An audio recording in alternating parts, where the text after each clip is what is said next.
Beleza. Ok. Bom, boa noite, pessoal. Vamos começar hoje a 9ª aula, se eu não estou enganado. Nossa 9ª aula sobre... vamos continuar, então, sobre funções virtuais e funções amigas. Mais especificamente, hoje a gente vai tratar de funções amigas, tá? Bom... o que é uma função amiga, pessoal? Uma função amiga, ela é uma função global, tá? É uma função que tem os mesmos privilégios de uma função membro da classe que lhe atribuiu permissão, tá? Então, é uma forma da gente definir uma função, tá, global, que tenha a validade, né, que mesmo assim ela consiga pertencer à classe, tá, que lhe atribuiu permissão. Vamos ver o primeiro exemplo, pessoal. Ó, nesse primeiro exemplo aqui, ó, a gente vai mostrar o uso de uma função amiga, tá, como elo entre duas classes. Tá? Então, a gente vai definir, ó, uma classe data e uma classe tempo. Tá? Isso aqui é o seguinte, pessoal. Na linha 6, a gente está colocando apenas a declaração da classe. Por que isso? Porque a classe tempo ela vai usar, tá, a classe data.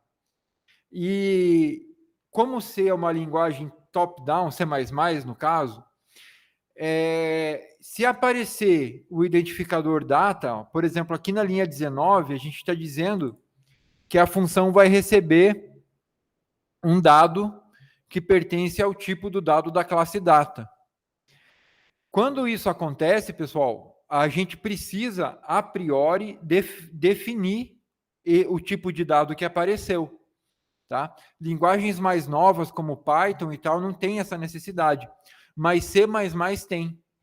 Então, antes da linha 19, em alguma linha anterior à linha 19, precisa aparecer ao menos a declaração da classe data, para que quando o compilador chegue na linha 19, ele saiba que esse identificador existe, tá? E ele diz respeito a um tipo de dado definido pelo programador. Tá? No caso aqui, ele vai saber que data é uma classe.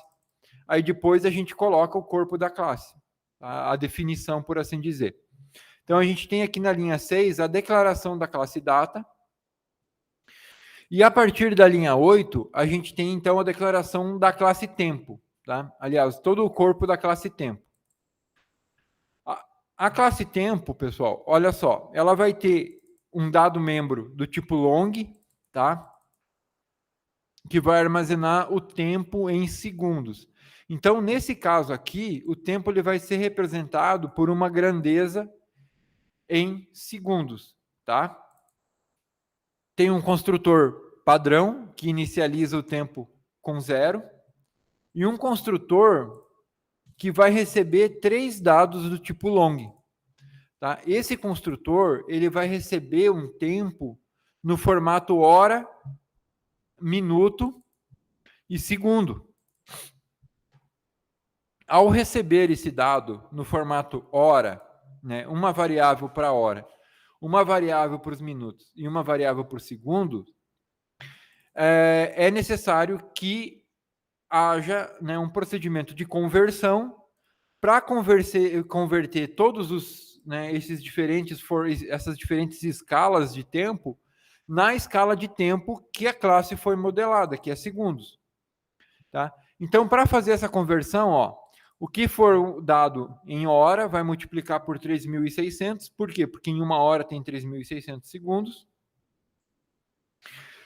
O que é informação, né, em minutos vai multiplicar por 60, porque um minuto tem 60 segundos. Tá? E aí a gente soma isso e soma com o tempo que já está em segundos. Então, o somatório da quantidade de tempo em horas por 3.600 com a quantidade de tempo em minutos multiplicado por 60, mais a quantidade de tempo em segundos, vai dar, então, né, o equivalente desse tempo no formato hora, minuto e segundo, tá, em segundos, e aí pode ser armazenado na variável da classe, tá? Para manter coerência. Essa outra função aqui, ó, então, na linha 19, a gente está declarando uma função amiga, tá?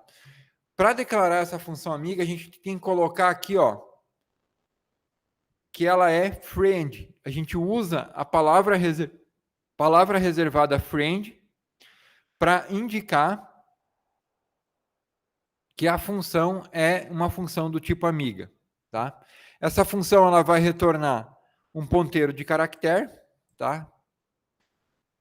E vai receber dois parâmetros que são dados do tipo que a gente definiu aqui para a classe tempo e para a classe data. A classe data ela é definida com 3 dados, tá? Um para o dia, um para o mês e um para o ano. Ela possui um construtor default que vai começar uma data, né, sendo 1 do 1 do 1, tá? Vai começar as variáveis com 1, com uma unidade. E vai ter um construtor que vai inicializar a data com um valor correspondente para o dia, né, um para o mês e um para o ano, e vai inicializar os dados da data dessa forma. A classe data também possui uma declaração da função amiga, tá? Da mesma função. Tá? Então, a gente também, ó, coloca a declaração dela aqui e também coloca a palavra reservada friend na frente da declaração da função, tá? Como é que funciona essa função? Ó? Quando a gente for escrever o corpo dela, a gente não precisa indicar que ela é amiga.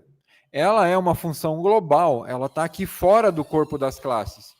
Estando fora do corpo das classes, né, para que ela pertença à classe, a gente declara ela dentro da classe como sendo uma função do tipo friend, certo?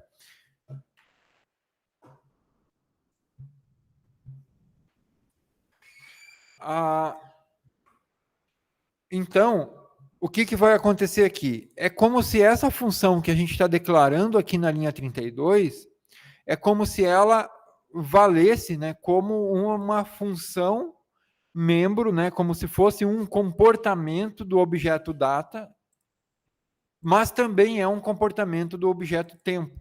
Então, para que eu não reescreva ela nas duas classes, mas daria para usar herança? Daria, eu definiria em uma, mas nesse caso, tá, fazer a relação de herança, tá, não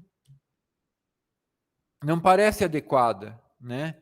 A gente tem uma classe que mede tempo, apesar de que a data ela também é uma representação temporal, mas está em um outro nível, né? A gente está aqui analisando o tempo em segundos, né? Definindo um tempo em segundos, e a data, apesar de ser uma variável temporal, ela não quantiza o tempo, né? Essa classe tempo aqui, ó, ela vai quantizar, né? Ela vai representar uma quantidade de tempo, né? Passaram, né, tem ali 10 segundos, 100 segundos. Então, ela vai representar, vai modelar computacionalmente uma quantização de tempo.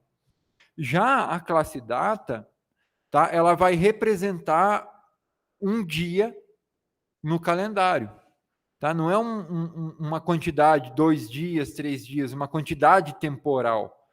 Tá? Mas sim como se fosse um endereçamento para um instante de tempo, né?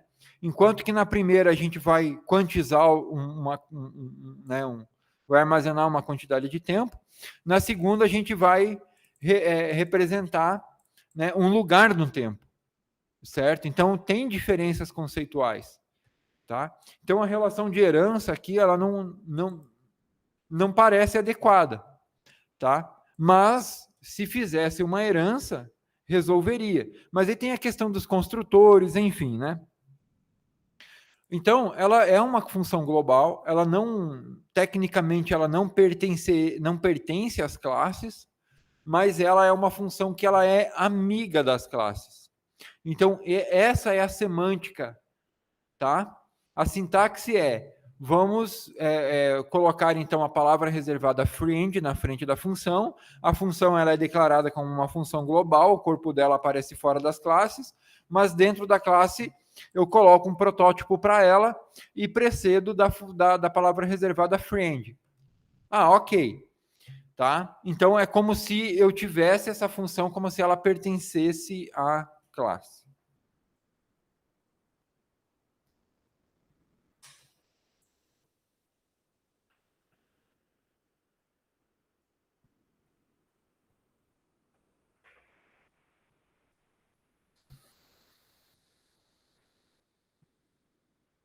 Essa função prn, print, né, seria tipo de print, tempo e data, ela vai ser uma função que ela vai preparar a informação dos dois objetos para que eles sejam printados juntos. Tá? Então, print, tempo e data vai fazer o quê? Olha só, na linha 34 vai criar um vetor, que é um buffer, tá? É um vetor temporário, buffer, né? É um vetor temporário para armazenar uma informação.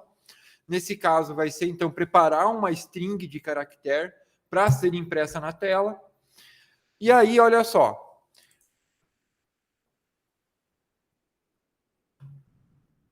Criou uma variável h para horas, uma para minutos e uma para segundos.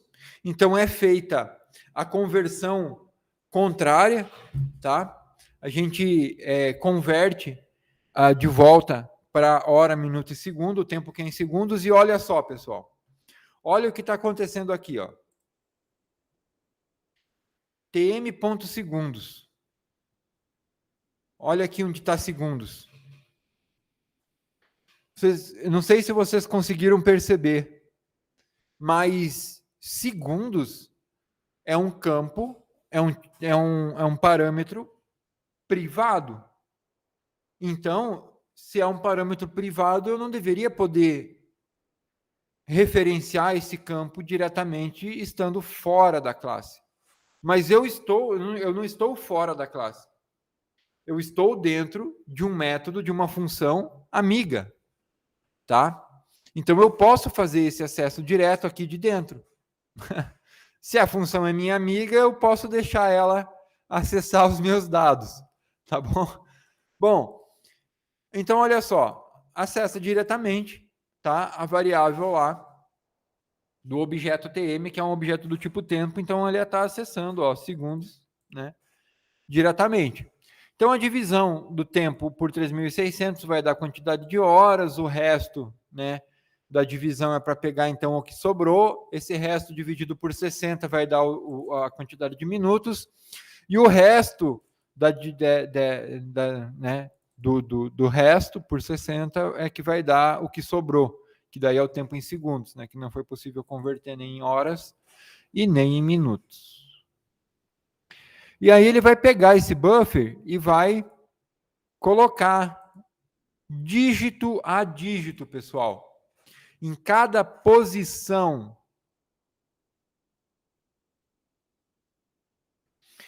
do vetor, ele vai colocar um dígito, tá? Em caractere. Tá? E como é que ele faz isso? Por exemplo, se eu pego a hora, eu tenho lá, uma hora. Se eu dividir 1 por 10,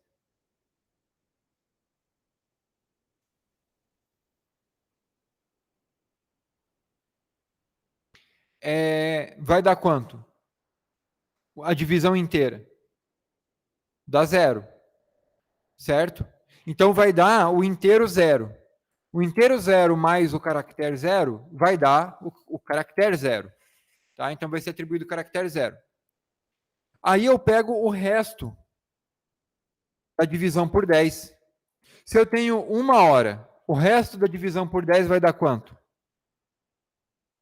1. Certo? Ah, eu tenho 12 horas. Beleza, então a divisão por 10, 12 por 10 dá 1. Então eu peguei o primeiro dígito, 1 mais 0, vai dar 1. O resto, quanto que é 12? O resto da divisão de 12 por 10 vai dar 2. Então eu consegui pegar o segundo caractere. Tá? Essa, pessoal, é uma estratégia bastante interessante quando a gente quer pegar os caracteres. Por exemplo, 3.600. Eu quero dividir, né? São 4 caracteres. Então eu pego 3.600 dividido por 1.000, eu vou pegar o valor 3. O resto da divisão eu vou pegar o 600. Então, se eu pegar o resto dividido por 100, eu pego o 6, certo? O resto desses por 10, eu pego o outro caractere. E o resto, o último caractere. Então, assim, é uma estratégiazinha computacional para que a gente possa separar os caracteres de um número inteiro, tá? Usando divisões e módulo, né? Resto da divisão. Operador mod, né? Resto de divisão. Vou colocar uns espaços para ficar mais legível.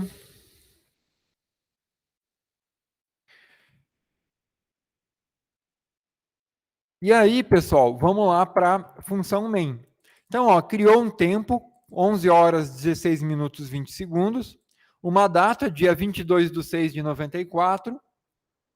Aí ele cria um ponteiro de caractere, tá, que vai receber o retorno da função. Aí eu passo o objeto, os dois objetos. E depois printo e deleto o ponteiro, tá? Lembrem?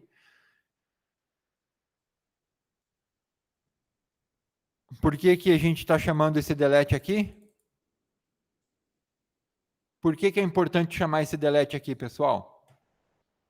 Porque aqui, ó, na função, na linha 34, a gente chama um new. Lembram? Para todo new tem que ter um delete. E aí, pessoal, agora a gente consegue evidenciar uma coisa chata da linguagem C++. Essa função print_td, ela deveria, conceitualmente, pertencer aos objetos.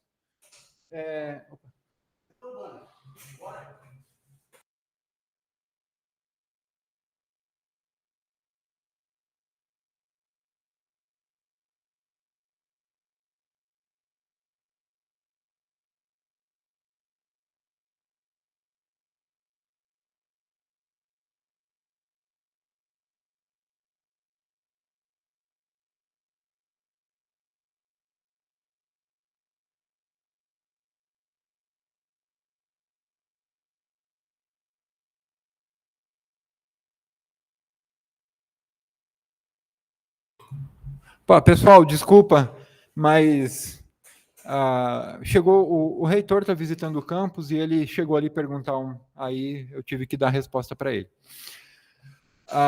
Vamos lá. Então, quando a gente cria essa função amiga, a gente passa os dois objetos, tanto o objeto TM quanto o objeto TD. Então, o tempo em minutos, o tempo em segundos, tá? Quanto a data, a gente vai passar para essa função, que a princípio ela é uma função que está fora dos objetos, ela não pertence diretamente às classes, tá? Mas ela é uma função amiga. Então, a gente consegue tratar ela como se ela pertencesse simultaneamente desses dois objetos. Então, ela é uma função que faz o elo, ela faz a ligação entre esses dois objetos. E eu estava falando da questão chata da linguagem C++. Quando a gente cria um objeto, que a gente modela ele de forma assim 100% coerente, a gente consegue deixar todas as chamadas de new e de delete dentro daquela classe que deu origem ao objeto. Então fica fácil rastrear. Agora, aqui não sobrou outra alternativa a não ser chamar o delete fora, né? Então, eu tenho que tomar muito cuidado. Se eu não conheço o protótipo, se eu não consigo ver o corpo dessa função para saber que ali dentro tem um nil, possivelmente eu vou deixar um ponteiro sem deletar, uma posição de memória ocupada durante a execução. Agora, você imagina se tem digamos que isso aqui seja um software para controle de estoque, e toda vez que você peça para visualizar um dos produtos, ela chama uma função nesse formato, certo? Enfim, foi modelado dessa forma. Vamos supor esse cenário, tá? Toda vez que a gente for imprimir, que a gente for visualizar um dos produtos do estoque, que ele for chamar as informações do banco de dados para imprimir, ele vai alocar um vetor na memória, tá? E se a gente não tomou esse cuidado de chamar os deletes, né? Cada vez vai reservar memória e essa memória não vai ser liberada depois. Né? É aquela questão, é um daqueles softwares que o uso da memória vai crescendo, crescendo, crescendo, crescendo, até que estoura a memória. Tá? Durante a execução. Né? Se encerrar a execução, a memória vai ser limpa, né? Automaticamente. Mas imagina um software de controle de estoque ou de controle de caixa de mercado, né? Que ele fica executando ali o dia inteiro. Né? Vai chegar uma hora, você vai ficar passando os produtos, cada produto que ele vai mostrar na tela, ele vai alocar, né, um vetorzinho na memória RAM. Vai chegar um momento em que vai estourar a memória. Tá? Então, esse tipo de cuidado, pessoal, que é um desses cuidados, dessas questões mais chatas da linguagem que o programador tem que ter, tem que ter em mente, tem que ter esse cuidado quando for programar, porque toda vez que chamar um nil, tá, a gente tem que chamar o delete correspondente.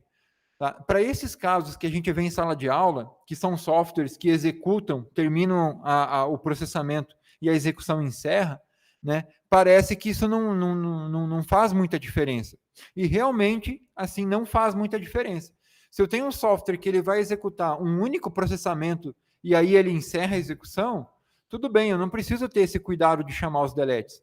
Mas agora imagina um software que ele vai ficar executando full time, o tempo todo. Né? Imagina que é um software que está gerenciando um servidor de arquivos, né? Um servidor de um site, enfim, né? Um servidor de informações. É um software que você coloca ele para rodar e você não vai encerrar a execução dele. Toda vez que a execução dele precisar ser encerrada é porque ocorreu um problema. Né? Vai ficar um serviço fora do ar. Tá? Então, essa é uma das deficiências da linguagem C que vocês, como programadores, têm que saber. Tá? É uma daquelas coisas que tem que saber. Senão, depois, quando for desenvolver um software, o software vai apresentar um comportamento anômalo, né? Não vai ter qualidade, ou seja, ele não vai manter os requisitos ao longo do tempo, e aí você não vai conseguir manter esse software no mercado. Né? Então, vamos lá. Ó. Compilou, executou, então ele printou a data. Ó. 11 horas, 16 minutos e 20 segundos, tá? Dia 22/6/94. Certo?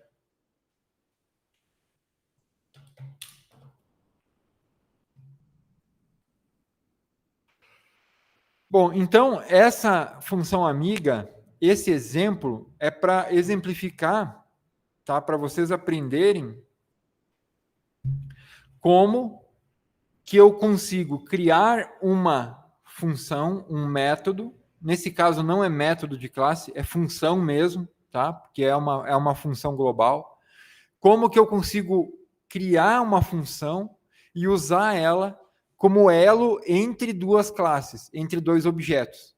Vocês perceberam que essa função print tempo e data é uma função que ela funciona como um elo, ela liga as duas classes, certo? Ela faz uma ligação entre as duas classes. Dentro da função aqui, ó, eu acesso, ó, td.dia, mês, ano. Eu acesso diretamente os campos de ambas as classes. É como se essa função pertencesse efetivamente às duas classes. Tá? Então, é algo assim. Se a gente for pensar do ponto de vista da orientação a objetos pura, tá? Conceitualmente, né, sobre orientação a objetos, não teriam outras soluções para isso, tá? Mas do ponto de vista, às vezes, de programação, de você precisar dar uma solução computacional para um problema, tá? Pode ser sim uma ferramenta muito poderosa, que te permite economizar várias linhas de código, e aí você resolve, às vezes, um problema do ponto de vista computacional muito rapidamente. Mas cria uma certa gambiarra no código, tá? Você pode, assim, né, abrir mão um pouco da conformidade com os preceitos da orientação a objetos para resolver um problema de programação, né, de forma rápida, fácil e, de certa forma, eficiente computacionalmente. Tá?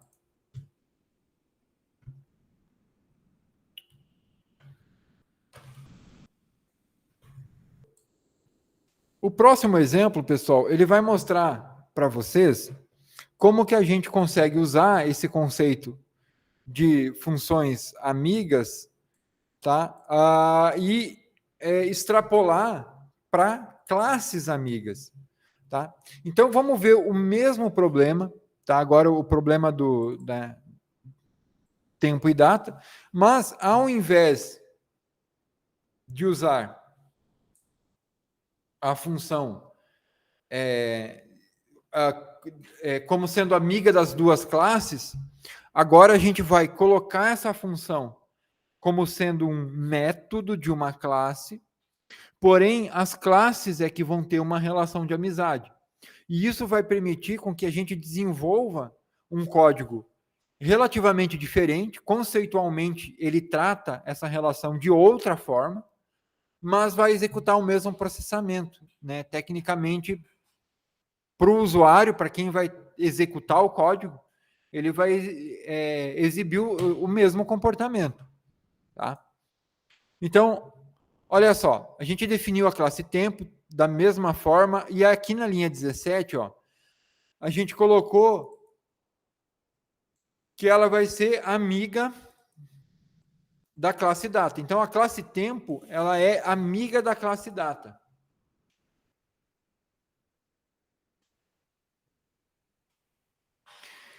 E olha só como é que fica a classe data. Agora, a classe data é que possui aqui, ó, um método público, e a função, como ela é um método pertencente de data, a gente vai chamar a partir de data.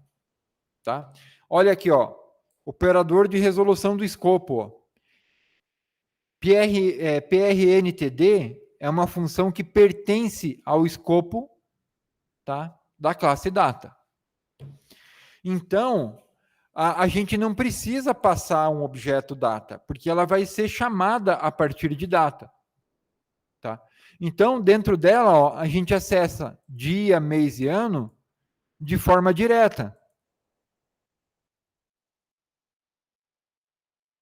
Certo?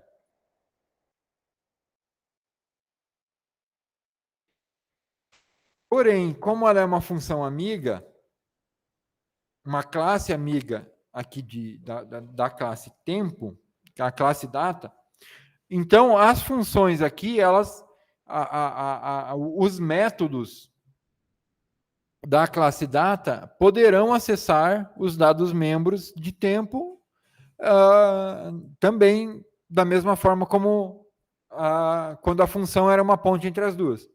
Então, a função aqui, PRNTD, ela não é mais uma função amiga, agora o nível de amizade subiu um degrau, está no nível das classes.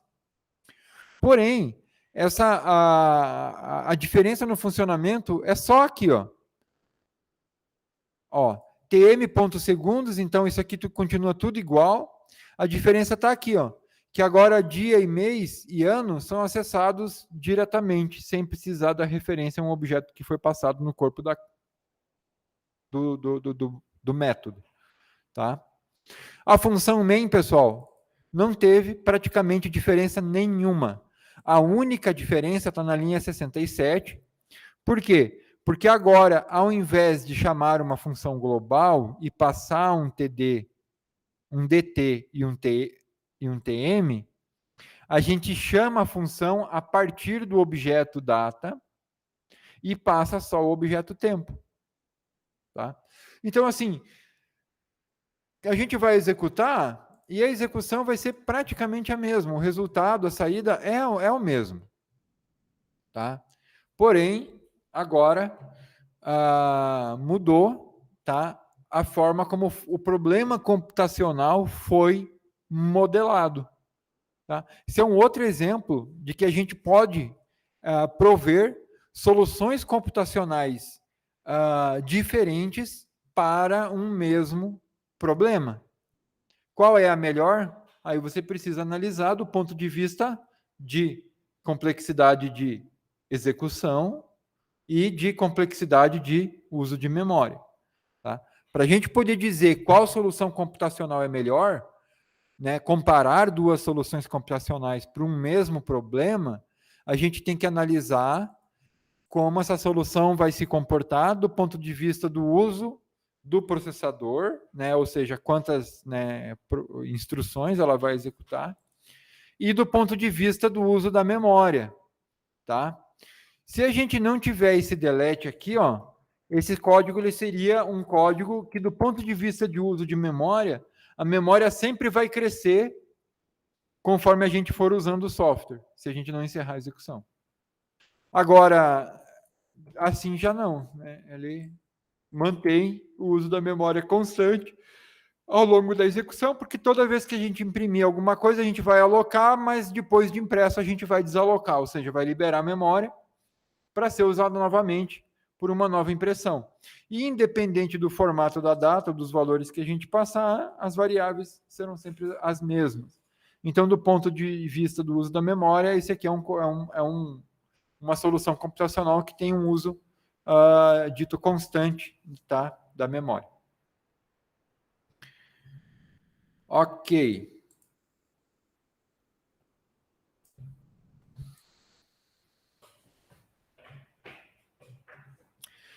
Agora, pessoal, esse era o conteúdo teórico, né, por assim dizer, em que a gente apresenta para vocês as possibilidades assim mais macro, tá, do que é uma função amiga, né, em uma classe amiga. Agora vamos dar exemplo de uso efetivo.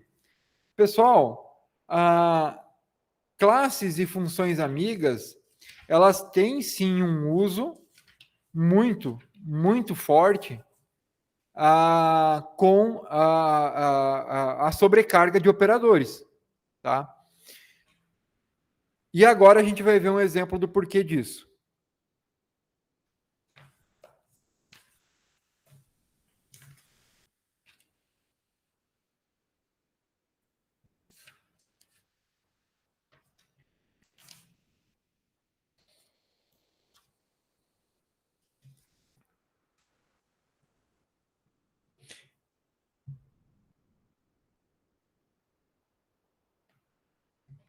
Antes, pessoal, deixa eu só fazer uns comentários aqui, nesse código aqui.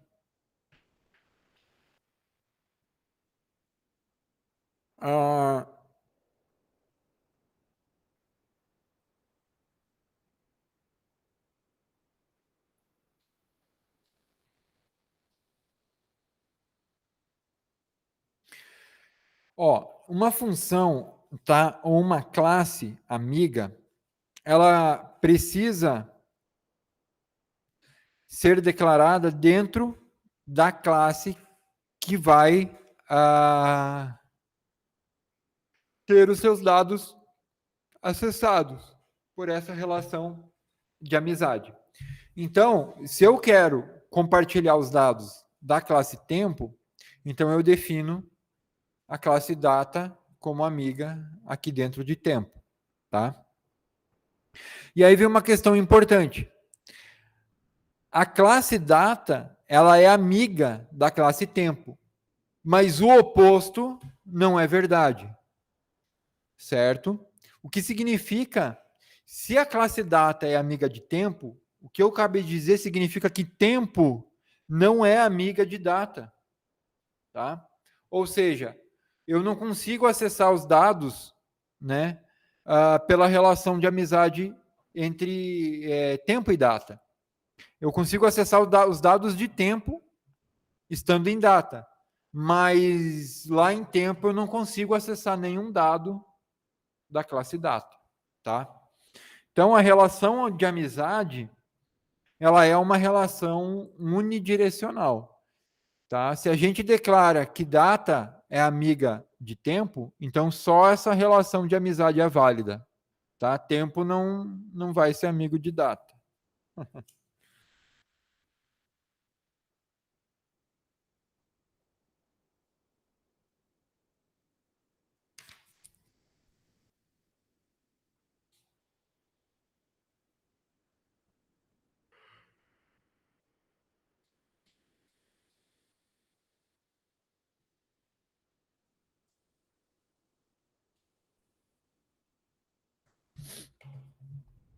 Para exemplificar agora o uso de operadores, vamos pegar aquela classe ponto, tá?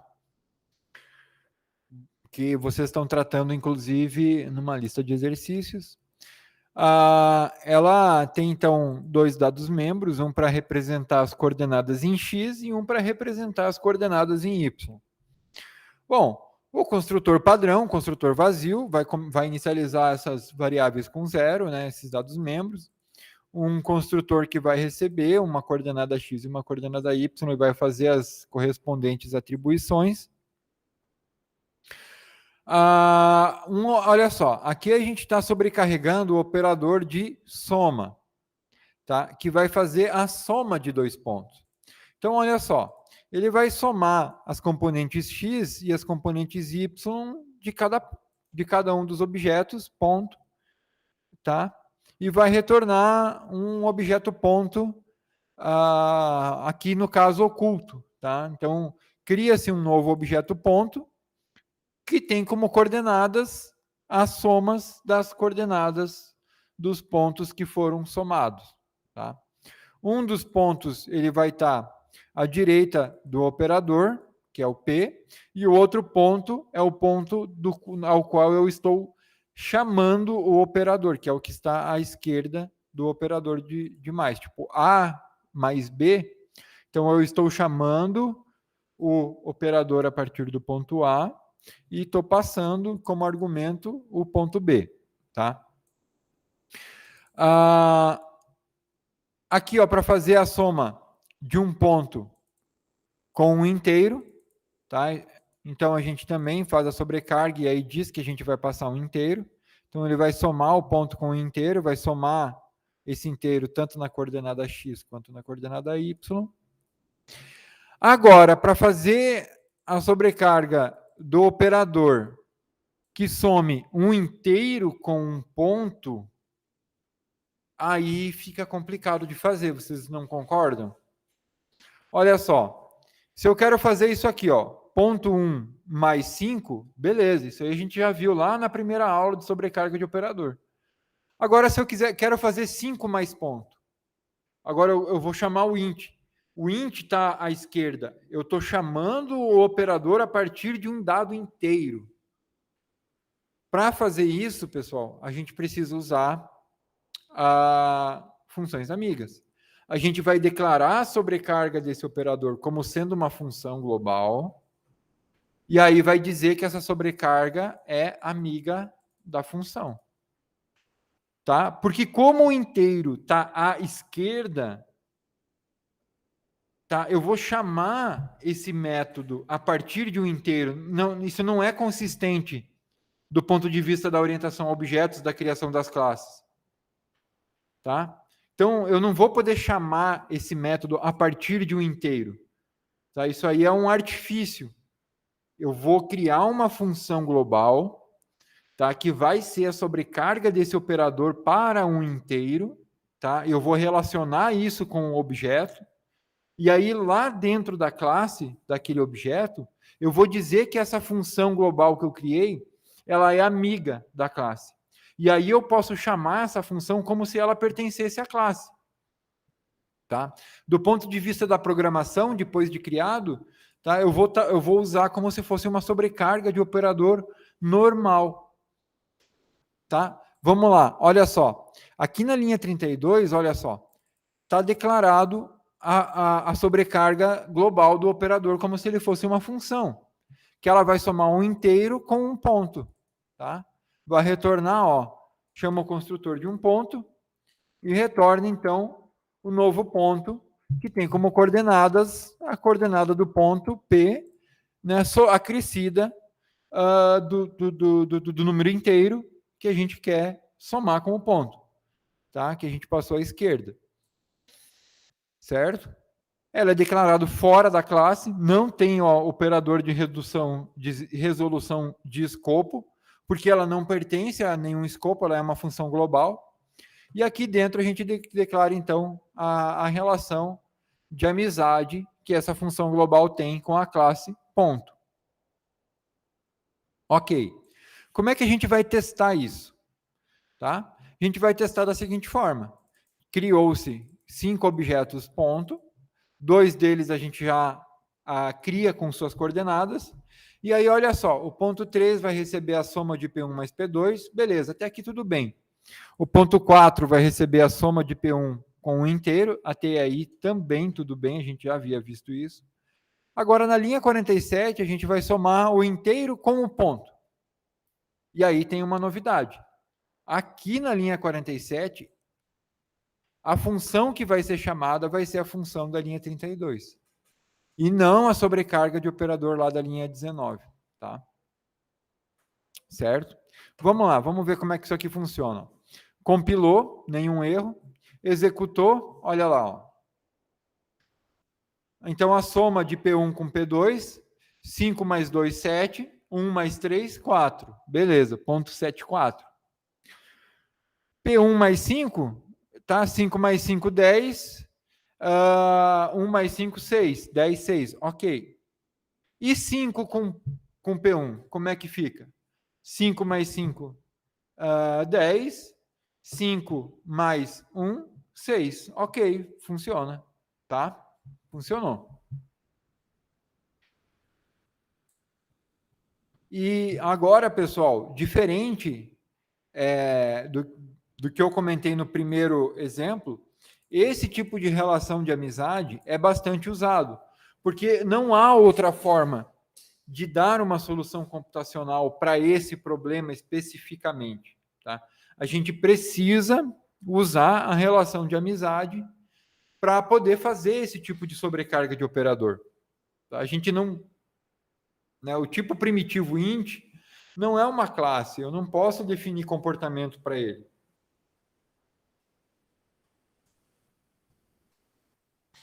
Então, a gente meio que faz uma sobrecarga de operador lá nos moldes de como a gente sobrecarga operador em C puro, e aí a gente usa isso como uma sobrecarga de operador em C++, né, dentro do escopo de um objeto através da declaração de amizade entre essa função global e a classe. Ok, pessoal? Estão conseguindo entender?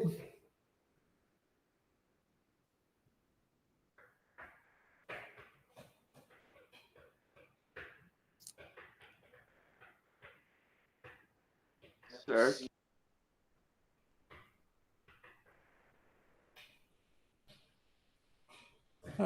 Vamos ver mais 3 exemplos, só para ajudar a gravar esse conceito. O próximo exemplo a gente vai usar, vai fazer a sobrecarga daqueles operadores de redirecionamento de fluxo que a gente usa em C++, tá? Principalmente para redirecionar fluxo de dados nos operadores, nos objetos de entrada e saída, né? De dados, o cout e o cin. Então, vamos lá. Vamos definir uma classe string, tá? A gente já viu essa classe em outras aulas, tá? Ela tem uma constante, tá? A gente já viu isso aqui, static const, tá? Que vai definir o tamanho da string, do vetor de caracteres, tá? Tem um vetor de caractere que vai armazenar, então, essa sequência de caracteres que vai dar origem à string. Construtor vazio, a gente viu um construtor que recebe um vetor de caractere que faz a cópia, uma função para imprimir, tá? Ela imprime, redireciona a string para o objeto de saída cout, tá? Manda também um final de linha. E aí, vamos lá, ó. Friend, allStream, operator, tá? Menor, menor. Friend is iStream, operator, maior, maior.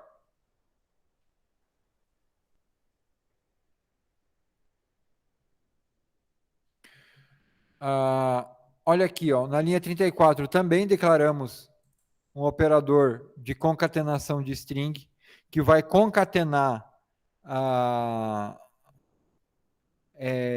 um vetor de caractere com a string, tá? Aqui, esse operador de mais, ele vai somar a string, vai concatenar a string com o vetor. Mas e se eu quero botar o vetor na frente?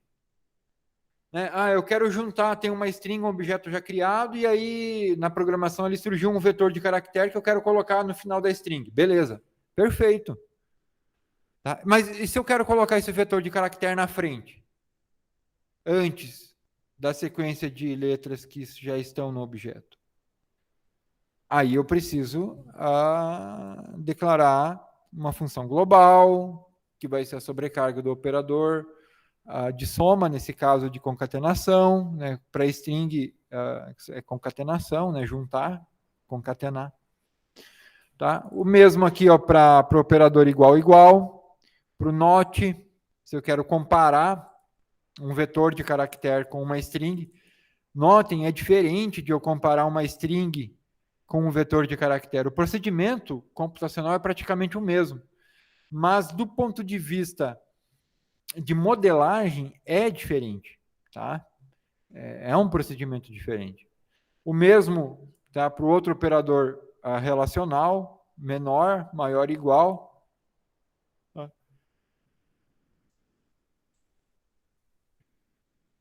E aí, pessoal, aqui ó, fora da classe, é que a gente vai colocar, então, as funções globais. Ó.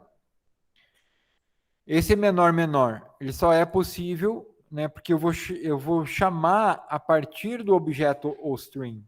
Eu vou chamar a partir do objeto iString. Então, eu não vou poder sobrecarregar esses operadores lá no objeto, na classe do cout e do cin. Né? Eu tenho que sobrecarregar aqui. Então, eu faço essa sobrecarga como se fosse uma função global. E aí eu coloco ela para dentro do objeto através da relação de amizade. Tá? Então, como fazer isso aqui, a gente já viu numa aula anterior. Né? A gente vai receber a string S, vai redirecionar o vetor lá para o OS e vai retornar o OS, né? O objeto string. E string também, a gente vai dar o gets e vai retornar o objeto string. Isso aqui a gente já viu, como é que concatena string, né? A gente chama o string cat, cria uma nova string, certo?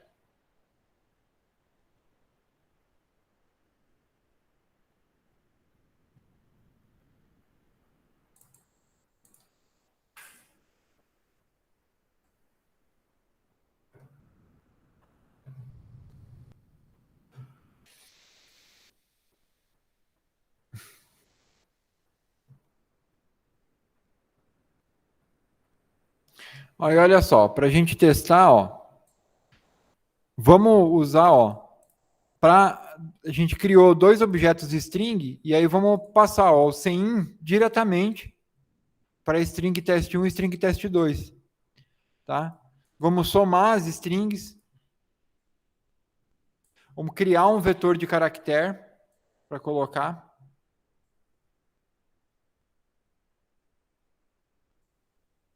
Então, tá, vamos lá. Digite uma frase. Bem-vindo ao curso de... Digite outra frase. Bem-vindo.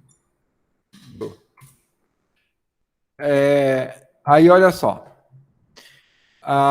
Primeiro a gente chama o print. Aqui, ó. Para string test 1 mais string test 2. Então, a gente vai concatenar. Ó. Bem-vindo ao curso de bem-vindo. Concatenamos as duas strings. Tá? E printou. Funcionou. Bem-vindo ao curso de bem-vindo programação. Por quê? Por que que isso aconteceu? Porque quando a gente chama aqui o objeto de concatenação,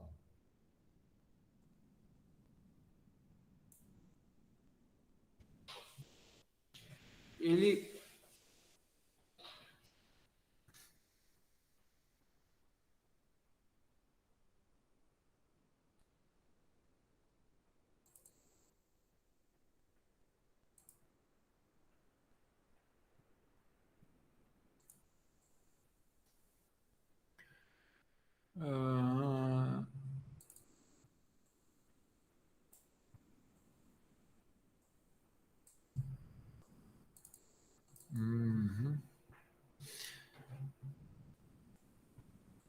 Quando a gente chama o operador de concatenação, a gente está juntando as duas strings.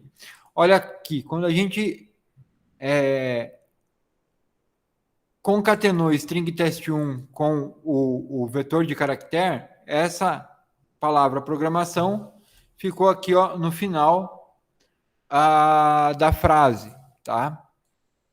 Quando a gente chama ó, a partir de string, ó, então olha só, programação, bem-vindo. Tá? Funcionou perfeitamente.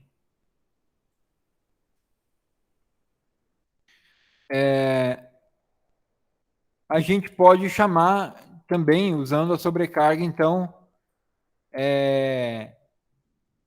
a gente fez usando os métodos friend. Né? Então, vamos lá. Ó. A sobrecarga por amizade.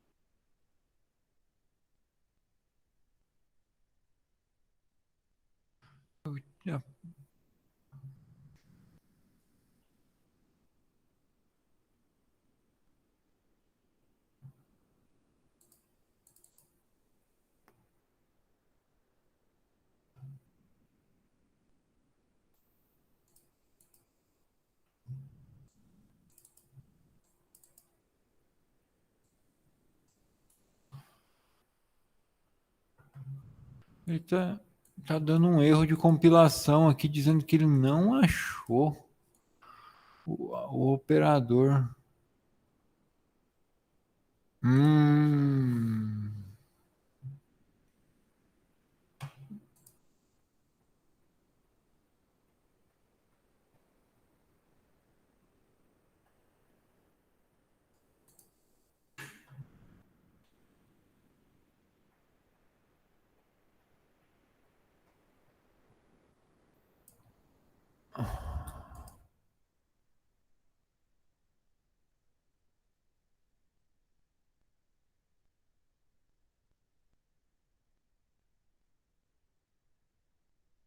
Está correto. Que estranho.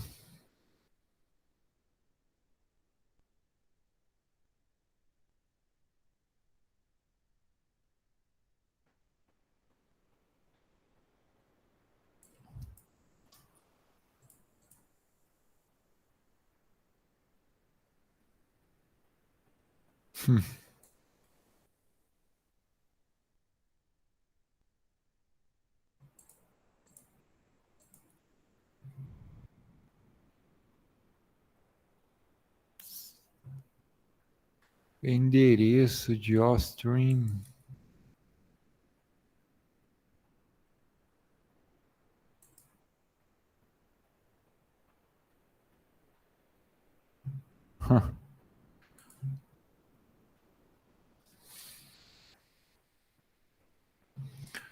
Eu devo ter feito eu devo ter mexido nesse código, alguma coisa depois que eu comentei as linhas, porque quando eu preparei para, ele tinha funcionado. Devo de ter, quando eu comentei essas linhas, eu devo de ter alterado alguma coisa aqui que não.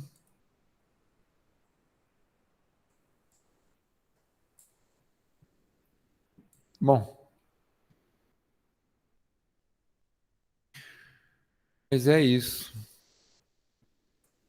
Alguma coisa eu devo ter alterado aqui que não, ele não está reconhecendo essa sobrecarga aqui, ó.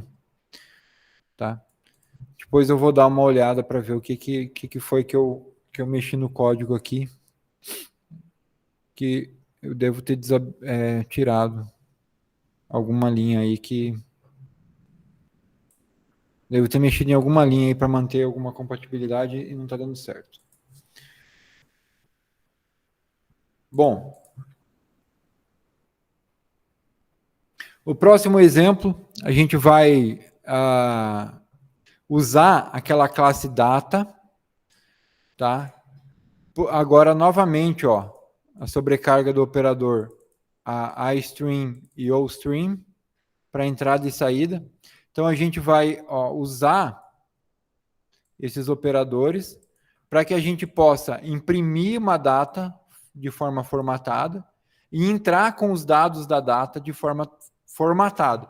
Então, toda vez que a gente sobrecarregar aqui, usar a sobrecarga do operador maior, com o CIN, a gente vai solicitar que o usuário entre com uma data válida, dia, mês e ano.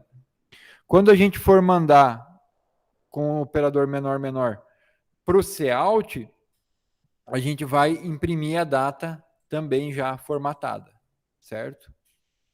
Olha só como é que funciona a função main.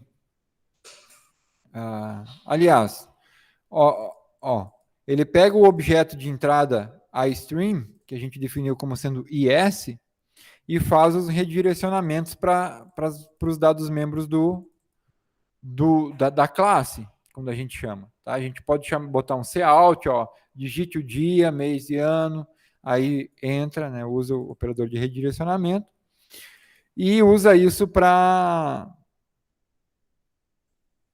validar a entrada. A gente chama um construtor, tá, para validar a entrada. Por quê? Porque o construtor aqui, ele tem esse método, ele faz esse procedimento para validar, verificar se os números que a gente digitou correspondem a uma data válida, uma data real, tá? Como é que ele faz? Ele tem aqui os dias do mês, aqui é um dias do mês, é um vetor de 13 posições que tem cada mês, janeiro 31, fevereiro 28 e assim por diante, mês 1, mês 2, mês 0, 0. Tá?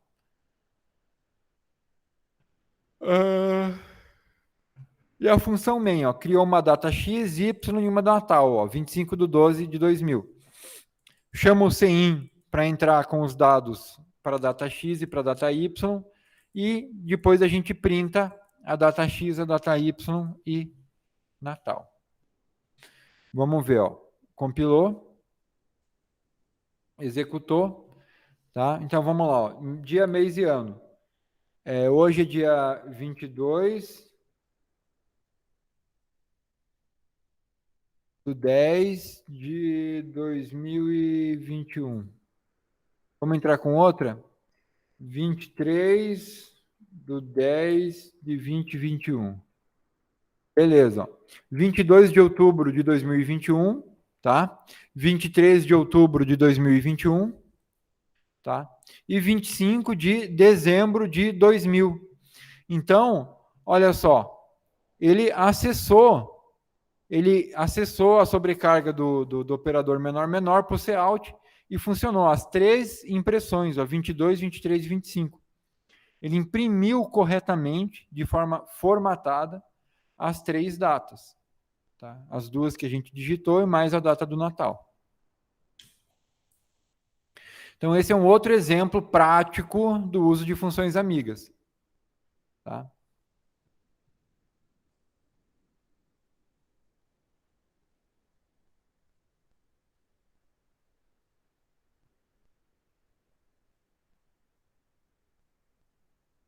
Deixa eu ver uma coisa aqui. A gente não tinha conseguido fazer o código 12 rodar por causa da sobrecarga, mas o que que...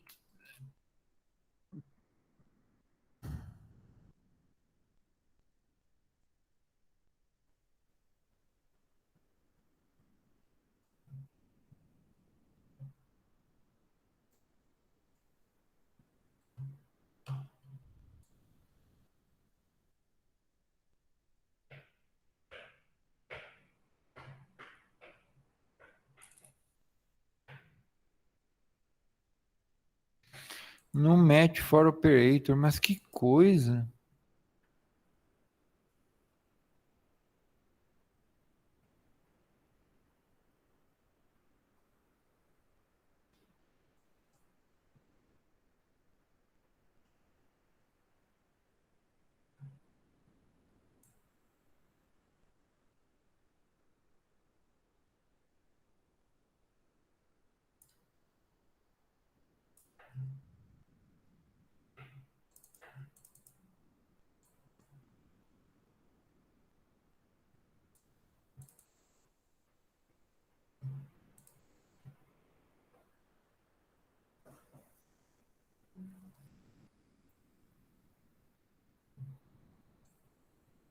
É, tem alguma coisa nesse código aqui que... eu não sei. Porque, bom. Vamos para o nosso último exemplo. Vocês lembram daquele programa da classe extenso, que escreve um número por extenso? Era um código, era um código assim até um tanto quanto complexo, né? Complicadinho. Teve uma aula que eu expliquei ele praticamente inteiro, né? Inclusive o processo de como que ele faz para imprimir, né, o número por extenso. É um código bem grande. E a gente vai usar ele como exemplo também para sobrecarga dos operadores de saída e de entrada, tá? O iStream e o OStream. Então, olha aqui, ó, na linha 36 e 37, a gente declara, então, essa relação de amizade entre os dois objetos, tá? Coloca aqui entre os dois objetos, não, entre a classe extenso e as funções globais, tá? Que vão sobrecarregar os operadores de redirecionamento. O restante do código é praticamente o mesmo, tá? Só foi retirada a função que faz, que printa efetivamente, e aí essa função a gente coloca aqui, ó, tá? Então, na sobrecarga, a gente vai chamar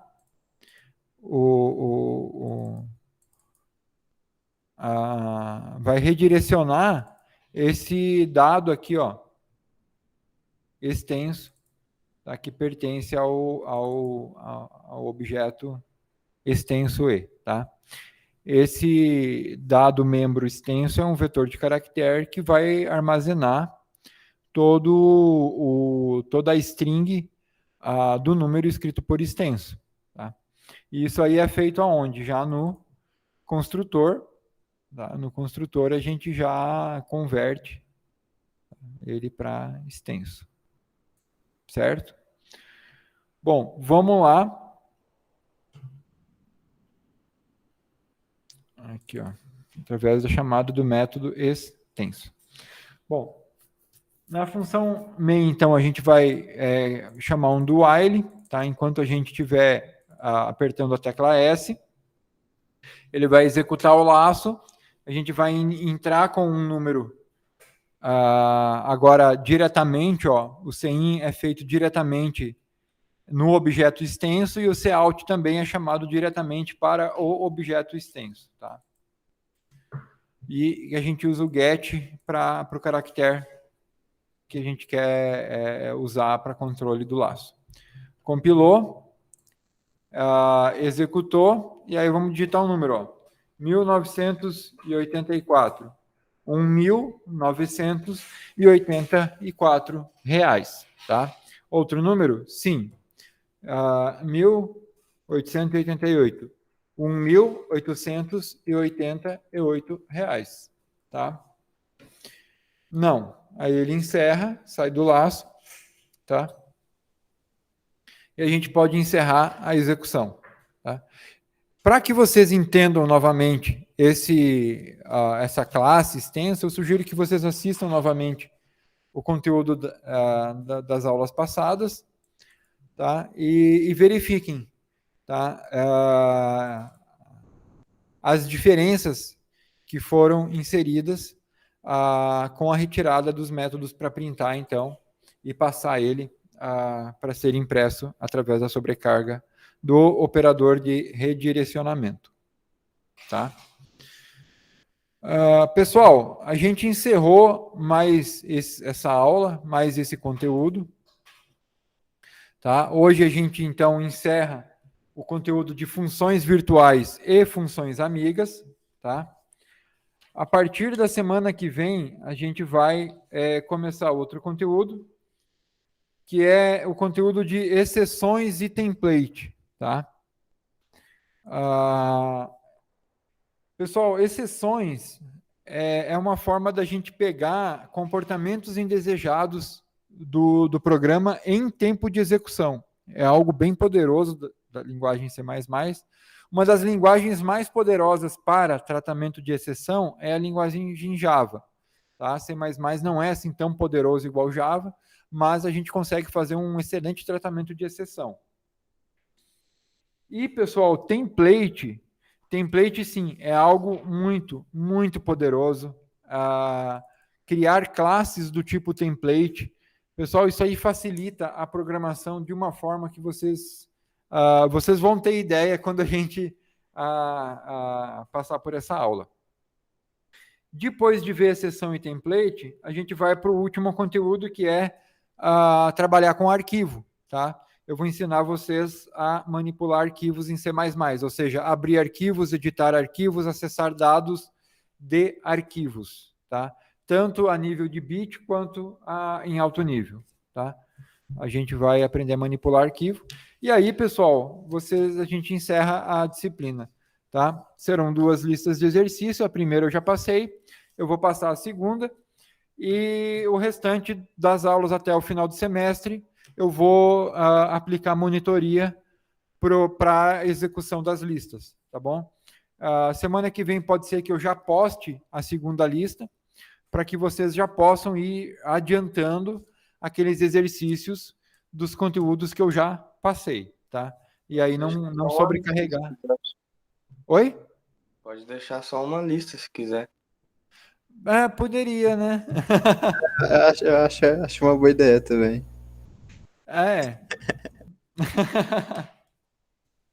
Pois é, mas... pessoal, já está pronta a lista, né? Vamos fazer... eu acho que eu vou colocar.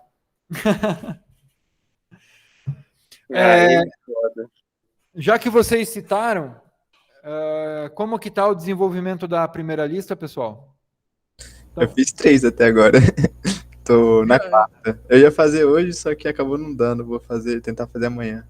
Amanhã eu vou tentar fazer o máximo que eu conseguir. Bom, cara, olha só, 3 é 30% da lista. 30% é mais do que 1/4, e é quase a metade, né? Não é?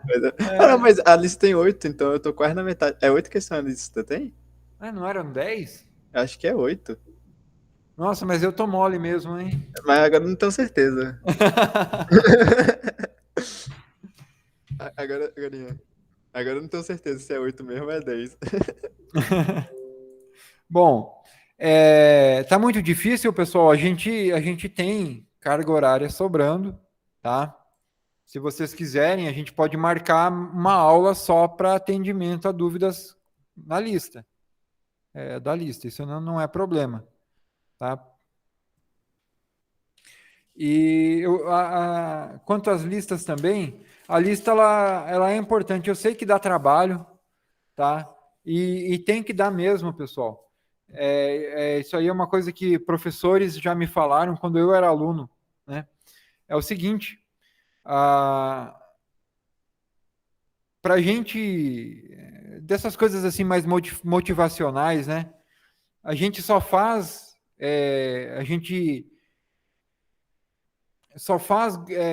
como é que eu vou dizer assim,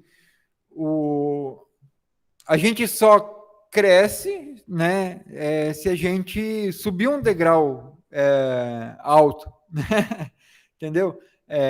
A gente só chega lá em cima se os degraus que a gente subir levarem até lá, né? Então, assim, se vocês não tiver que vencer um degrau, essa dificuldade, né, vocês não vão ter o mesmo ganho de aprendizado. Se eu passar uma lista mais fácil, ou, por exemplo, até não passar a lista, vocês não vão exercitar, não vão se permitir fazer o exercício de estudo necessário para resolver a lista, ou seja, realmente absorver todo esse conteúdo. Porque essas aulas que eu preparei, elas são muito, ainda mais online. Online elas são totalmente expositivas, né? Eu estou apresentando, explicando como é que um código funciona, mas vocês não estão desenvolvendo. Se essas aulas fossem no laboratório, né, a gente teria outra dinâmica, se elas fossem presenciais, tá? Aí, e até a resolução das listas, né, até alguns desses códigos seriam como exemplos, vocês fariam durante a carga da aula, dentro da carga da aula, tá? Né, aí o ganho de aprendizado seria outro e tudo ficaria concentrado no horário da aula, na carga horária da aula. Como a gente está nesse sistema remoto, né, a carga que a gente está dando de encontros síncronos é menor do que a carga horária total da disciplina. Então, eu estou considerando, por exemplo, a disciplina de 60 horas. Né? Hoje era para a gente ter uma aula de 2 horas, a gente teve uma aula de praticamente 1h30, né? Então, essa outra meia hora, né, ficaria como hora atividade. Então, tudo tem, né, assim, foi pensado, planejado, apesar de haver uma certa dificuldade, depois, no final do curso, quando vocês chegarem lá no mercado de trabalho e tiverem contato com problemas, assim, realmente complexos e difíceis, tiverem né, tem um projeto aqui, né, vocês conseguiram um emprego numa software house e vai ter que desenvolver em C++.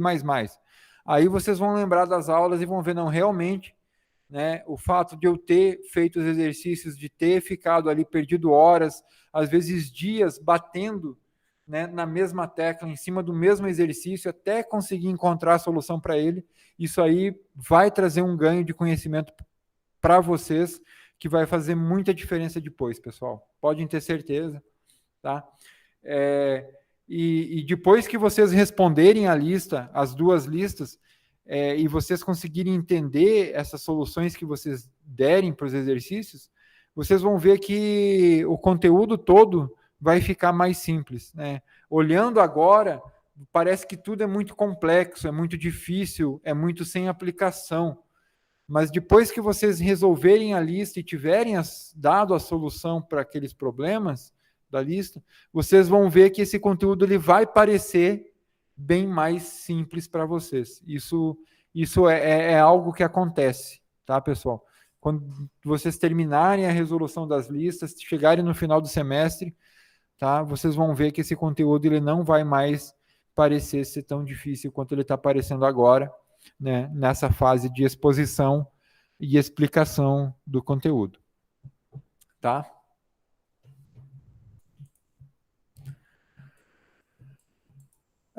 Bom, pessoal, alguma dúvida? Querem comentar alguma coisa? Perguntar alguma coisa?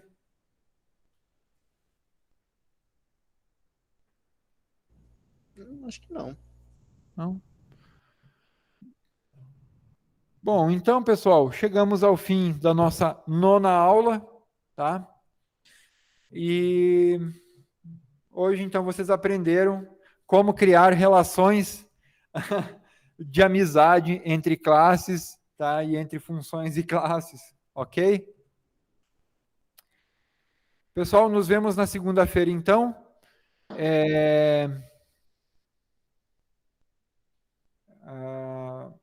É isso. Nos vemos segunda-feira. Não tem nenhum outro aviso para passar para vocês. Ok. Até mais, pessoal. Obrigado pela participação. Valeu, professor. Até. Valeu. Tchau, tchau. Boa noite. Boa noite.